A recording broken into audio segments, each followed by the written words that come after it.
સમગ્ર દેશ આજે રડી રહ્યો છે, કારણ કે ગઈકાલે બપોર પછી પહેલગામમાં જે આતંકીઓએ હુમલો કર્યો તેમાં અત્યાર સુધી જે માહિતી મળી છે તે મુજબ 26 પ્રવાસીઓના મોત થયા છે. આ ઘટના ખૂબ જ દુર્ભાગ્યપૂર્ણ છે અને કોઈ પણ પ્રકારે તેને સાખી ન લેવાય તેવો આક્રોશ દેશભરમાં જોવા મળ્યો છે. આજે સવારથી જ ગૃહમંત્રી પહેલગામમાં છે. આજે રાત્રે વડાપ્રધાન નરેન્દ્ર મોદી, ગૃહમંત્રી અમિત શાહ, NSA સહિતના જે વરિષ્ઠ અધિકારીઓ છે તેની સાથે એક ખાસ હાઈ લેવલની મિટિંગ પણ મળવાની છે અને આમાં એ નક્કી થશે કે હવે પછી આવા આતંકી સંગઠનોને નેસ્ત નાબૂદ કરવા માટે કયા પગલાં લઈ શકાય. અત્યાર સુધી જે માહિતી મળી છે ખૂબ ચોંકાવનારી છે. સેનાએ 3 આતંકીઓના સ્કેચ જાહેર કર્યા છે અને આતંકીઓ પાકિસ્તાનના રાવલકોટથી પહેલગામ સુધી આવ્યા હોય તેવી પ્રાથમિક માહિતી તપાસ એજન્સીઓને મળી રહી છે. હું તમને અહીંયા મેપ ઉપર દર્શાવીશ કે આ પાકિસ્તાન છે.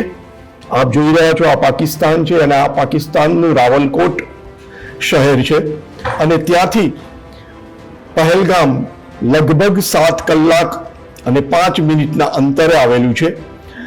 રાવલકોટ એક એવું શહેર છે આ પાકિસ્તાનનું કે જે ભારતની સરહદે અડીને આવેલું છે અને તપાસ એજન્સીઓને જે માહિતી મળી છે તે મુજબ આ આતંકવાદીઓ લગભગ 1 અઠવાડિયા પહેલા રાવલકોટથી નીકળ્યા હતા અને તેમને જે મદદ પૂરી પાડતા હતા તે લોકોએ તેમને અહીં ભારતની બોર્ડર સુધી છોડી દીધા હતા અને ત્યાર પછી તેઓ ઘૂસણખોરી કરીને ભારતમાં પ્રવેશ્યા હતા. લગભગ ગયા બુધવાર કે ગુરુવારની આસપાસ આ 3 થી 4 આતંકવાદી અથવા તો એના કરતાં વધારે આતંકવાદીઓનું એક ગ્રુપ પાકિસ્તાનથી જમ્મુ કાશ્મીરમાં પ્રવેશ્યું. ત્યાં એમને 2 થી 3 જેટલા લોકલ લોકોની પણ મદદ મળી અને લોકલ લોકોએ તેમને પનાહ એટલે આશરો આપ્યો અને આશરો આપ્યા બાદ તેમણે રેકી કર્યા પછી તેમને એવી માહિતી મળી ત્યાં મોટી સંખ્યામાં પ્રવાસીઓ આવે છે અને આ પ્રવાસીઓની ત્યાં સંખ્યા જોઈને આતંકીઓએ નક્કી કર્યું કે આપણે અહીં ટાર્ગેટ કિલિંગ કરવાનું છે અને તેથી ગઈકાલ સાંજનો સમય એમણે પસંદ કર્યો. પ્રવાસીઓ પોતાના આનંદ માણી રહ્યા હતા, ફરવાનો એક અનોખો આનંદ હતો અને તેમાં જ થોડી વારમાં આતંકીઓએ ધડાધડ ગોળીબાર શરૂ કર્યો. લોકો કંઈ પણ સમજે તે પહેલા જ આતંકીઓએ જે અચાનક ગોળીબાર કર્યો એમાં 26 થી વધારે લોકો ગંભીર રીતે ઘાયલ થયા અને ત્યાર પછી તેમનું મૃત્યુ થયું.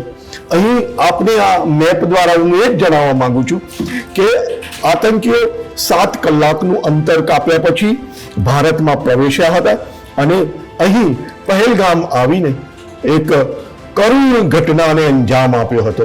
આ આતંકીઓને સીધાદોર કરવા માટે સમગ્ર દેશમાં અત્યારે ભારે આક્રોશ જોવા મળી રહ્યો છે. હવે એ જોવાનું રહે છે કે કેન્દ્ર સરકાર કઈ રીતે આકરા પગલાં લઈ રહી છે. વિપુલ પંડ્યા, બેનિફિટ ન્યૂઝ.